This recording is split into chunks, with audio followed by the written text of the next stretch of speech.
नमस्कार। नया गीत लेके फिर से हाजिर बने। वीडियो के लाइक करी। आज रोज सब खातिर निर्गुण लेके आई बने।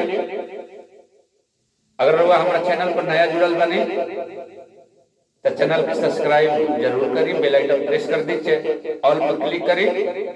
जो भी नया अपडेट रही सबसे पहले रोज सब पहुंची। आइए एगो निर्गुण के भाव कैसे बा। पागल मानावा काहे के करेला चतुराई, पागल मानावा काहे के करेला चतुराई। दुई गज कफन के पारी जरूरत, दुई गज कफन के पारी जरूरत, कुछ साथ न जाई रे पागल मानावा काहे के करेला चतुराई। पागल मानावा काहे के करेला चतुराई। महल अट्टारी बंगला गाड़ी सबई हमें छूट जाई, धन दौलत के किला तुहरा अंत में काम न आई। महल अट्टारी बंगला गाड़ी सबई हमें छूट जाई, धन दौलत के किला तुहरा अंत में काम न आई। मुदते आँख हवे खी दोसर मर घट पे पहुँचाई। पागल मानावा काहे के करेला चतुराई। पागल मानावा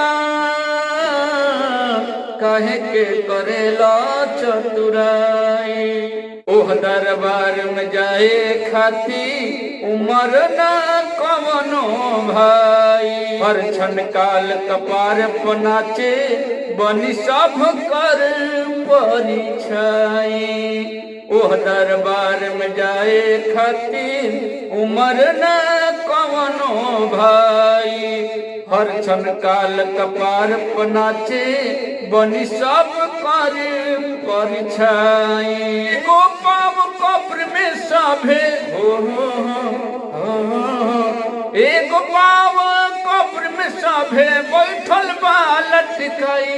पागल मानावा काहे के करेला चतुराई। पागल मानावा काहे के करेला चतुराई। जेकरा खातिर चोरी करके जोड़ला पाई पाई। अंत में का हुई? जेकरा खातिर चोरी करके जोड़ला पाई पाई। ओही कफन से दुई गिरह के बिहटी दी पहिराई। जेकरा खातिर चोरी करके जोड़ला पाई पाई। ओही कफन से दुई गिरह के बिहटी दी पहिराई। बागी ओह दिन अपने जामल बागी ओह दिन अपने जामल मुँह में आग धराई रे पागल मानावा काहे के करेला चतुराई। पागल मानावा काहे के करेला चतुराई।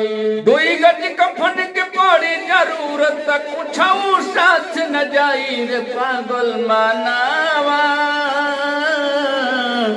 काहे के करेला चतुराई।